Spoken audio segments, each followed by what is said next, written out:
దేవుడి పటాలను ఎన్ని రోజులకు ఒకసారి శుభ్రం చేసుకోవాలి? చాలామంది పూజా మందిరంలో అనవసరమైనవి పెడుతూ ఉంటారు. అలా ఎప్పుడూ కూడా పెట్టకూడదు. చాలామందికి పూజా మందిరాన్ని ఎన్ని రోజులకు ఒకసారి శుభ్రం చేయాలో కూడా అస్సలు తెలియదు.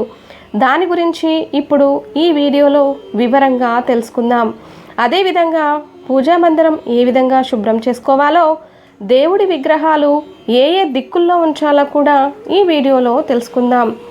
పూజా మందిరంలో మనం దీపారాధన చేసినప్పుడు ఆ యొక్క పొగతో పూజా మందిరంలో నలుపు రంగులో ఏర్పడుతుంది. అలా నలుపు రంగులో ఏర్పడిన మసిని ముందుగా ఒక తడి వస్త్రము తీసుకొని శుభ్రంగా తుడవాలి. ఆ తర్వాత సబ్బు నీటితో కానీ సర్ఫ్తో కానీ శుభ్రంగా పూజా మందిరం తుడిచి ఆ పూజా మందిరానికి పసుపు మరియు కుంకుమ బొట్లు పెట్టాలి.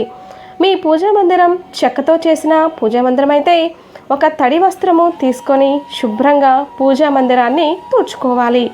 పూజ చేసే ప్రతి ఒక్కరూ పూజా మందిరం మధ్యలో బియ్యం పిండితో మాత్రమే ముగ్గు వేసి దాంట్లో పసుపు కుంకుమను కూడా వేయాలి. పురాణాల ప్రకారం ఏ పూజా మందిరం అయితే శుభ్రంగా ఉంటుందో ఆ ఇంట్లోకి దేవతలు వస్తారని చెప్పబడింది. పూజ గదిని శుభ్రం చేసేందుకు ఎప్పుడూ కూడా చీపురు అస్సలు ఉపయోగించకూడదు. ఒక శుభ్రమైన వస్త్రమును తీసుకొని పూజా మందిరాన్ని శుభ్రం చేసుకోవాలి.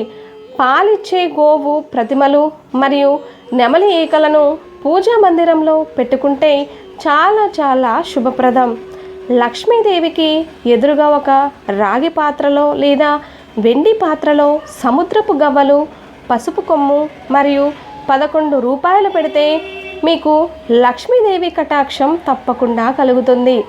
లక్ష్మీదేవి యొక్క విగ్రహాన్ని ఎప్పుడూ కూడా గుమ్మానికి ఎదురుగా ఉంచకూడదు. అలా ఉంచడం వలన లక్ష్మీదేవి మీ ఇంటి నుండి బయటకు వెళ్ళిపోతుందని శాస్త్రాలు చెబుతున్నాయి. పూజా మందిరంలో భగవంతుడికి సమర్పించిన పువ్వులను ఎక్కడ పడితే అక్కడ వేయకూడదు.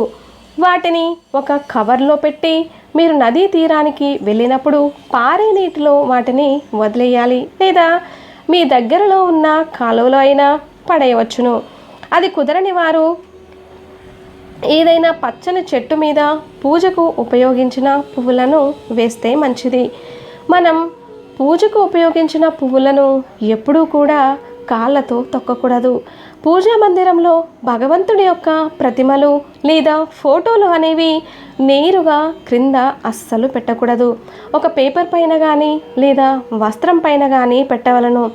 దేవుడి పటాలను ముందుగా తడి బట్టతో తుడిచి తర్వాత పొడి క్లాత్ తీసుకొని శుభ్రంగా తుడిచి ఆ తర్వాత గంధపు బొట్టును పెట్టి దానిపై కుంకుమ బొట్టును పెట్టవలను. దేవుడికి ఉపయోగించిన దీపారాధన ప్రమిదలను ప్రతిరోజు శుభ్రం చేసుకోవాలి. అయితే దీపారాధన ప్రమిదలను సబ్బు నీటిలో నానబెట్టిన తర్వాత ఒక స్క్రబ్బర్తో శుభ్రంగా కడగాలని, అలాగే చింతపండు గుజ్జుతో కానీ పీతాంబరి పౌడర్తో కానీ శుభ్రం చేసుకున్నా సరిపోతుంది.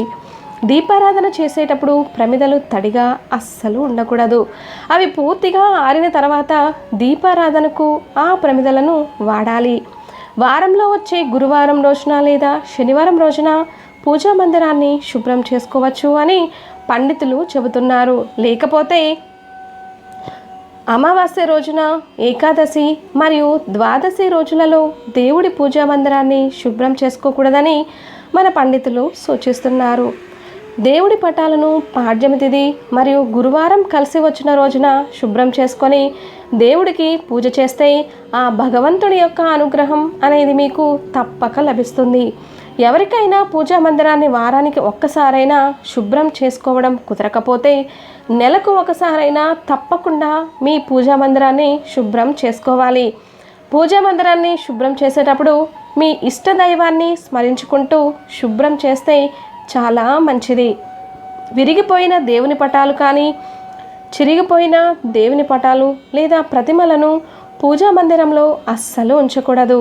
ఇవి ప్రతికూల ఫలితాలను సృష్టిస్తాయి. అలాగే పూజా మందిరంలో ఎక్కువగా దేవుడి పటాలను కూడా ఉంచకూడదట. ఒక దేవుడికి సంబంధించిన ప్రతిమ లేదా పటము అనేది ఒక్కటే ఉండాలి.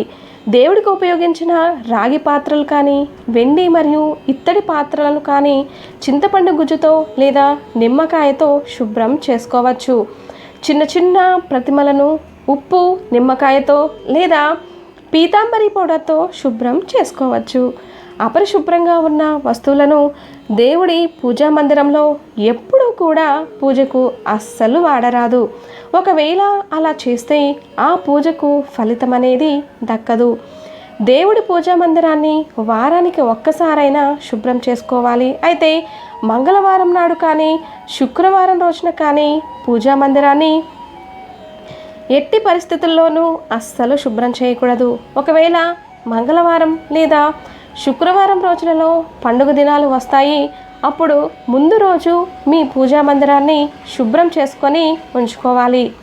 ఈ నియమం వ్రతాలకు, హోమాలకు కూడా వర్తిస్తుంది. మీ పూజా మందిరంలో శివలింగం కనుక ఉంటే ప్రతినిత్యం శివుడికి అభిషేకం అనేది చేయాలి. నీటితో అయినా సరే ప్రతిరోజు శివలింగానికి అభిషేకం చేయాలి. అలాగే శివలింగం పైన జలధార కూడా తప్పనిసరిగా ఉంచాలి. ఉగ్ర రూపంలో ఉన్న దేవుడి పటాలు లేదా ప్రతిమలు అనేవి పూజా మందిరంలో అస్సలు ఉంచకూడదు. వీటి ద్వారా నకారాత్మక శక్తులు అనేవి మీ ఇంట్లోకి ప్రవేశిస్తాయి. దుర్గాదేవి, కాళికాదేవి, ఉగ్ర నరసింహస్వామి యొక్క ఫోటోలు పూజా మందిరంలో అస్సలు పెట్టకూడదు. అలాగే నిలుచుని ఉన్న లక్ష్మీదేవి యొక్క ప్రతిమ లేదా పటం అనేది పూజా గదిలో ఉంచకూడదు. నాట్యం చేసే గదిలో తప్ప నటరాజస్వామి విగ్రహాన్ని పూజా మందిరంలో అస్సలు పెట్టకూడదు. అప్పుడే మీకు శుభ ఫలితాలు అనేవి కలుగుతాయి. మీ ఇంటి లోపల గుమ్మానికి ఎదురుగా లాఫింగ్ బుద్ధను పెట్టుకుంటే చాలా మంచిది. ఇలా ఉంచడం వల్ల మీ ఇంట్లో ఎప్పుడు కూడా పాజిటివ్ ఎనర్జీ ఏర్పడుతుంది. పార్వతీ పరమేశ్వరుల యొక్క ఫోటోలు ఈశాన్యం దిశలో ఉంచితే ఆ పరమేశ్వరుడు యొక్క అనుగ్రహం మీకు తప్పకుండా లభిస్తుంది. గణేశుడి యొక్క ప్రతిమ లేదా విగ్రహాన్ని ఉత్తర దిక్కులో ఉంచడం చాలా మంచిది. అదేవిధంగా ఉత్తర దిక్కులో కుబేరుని ఫోటోలు ఉంచడం వలన లక్ష్మీదేవి యొక్క అనుగ్రహం కలిగి ఆర్థిక పరిస్థితుల నుండి బయటపడతారు. పూజా మందిరంలో ఎప్పుడు చిన్న విగ్రహాలు లేదా చిన్న చిన్న పటాలు ఉంచుకోవడం చాలా ఉత్తమం. పెద్ద పెద్ద విగ్రహాలు, పెద్ద పెద్ద ఫోటోలను మీ పూజా మందిరంలో ఉంచితే ప్రతిరోజు మహా నైవేద్యాన్ని తప్పనిసరిగా సమర్పించాల్సి ఉంటుంది. ఆంజనేయ స్వామి విగ్రహాన్ని ఆగ్నేయ దిశలో పెట్టుకోవడం వలన దుష్టశక్తుల బారి నుండి బయటపడవచ్చు. సాయిబాబా విగ్రహాన్ని వాయవ్య దిశలో పెట్టడం వలన మనశ్శాంతి అనేది మీకు కలుగుతుంది. నిల్చున్న లక్ష్మీదేవి ఫోటో మీ ఇంట్లో కనుక ఉంటే మీ ఇంట్లో లక్ష్మి స్థిర నివాసం ఉండదని అర్థం. ఇంట్లో పూజా మందిరాన్ని దక్షిణం వైపు ఎట్టి పరిస్థితులలోనూ నిర్మించకూడదు. అలా నిర్మించడం వలన మీ ఇంట్లో ప్రతికూల ప్రభావాలు ఏర్పడతాయి. దక్షిణ దిశగా పూజా కార్యక్రమాలు అస్సలు నిర్వహించకూడదు. శివుడు వీరభద్రుడి అవతారంలో ఉన్న ఫోటో ఉంటే ఆయన విగ్రహ ఆగ్రహాన్ని ఎవరూ ఆపలేరు. అందుకని శాంతంగా ఉన్న శివపార్వతుల విగ్రహాలను లేదా ఫోటోలు మాత్రమే మీ ఇంట్లో ఉంచవలను. మీ ఇంట్లో పూజా మందిరం ఎల్లప్పుడూ కూడా ఈశాన్య దిశలో ఉంటే చాలా శుభప్రదం.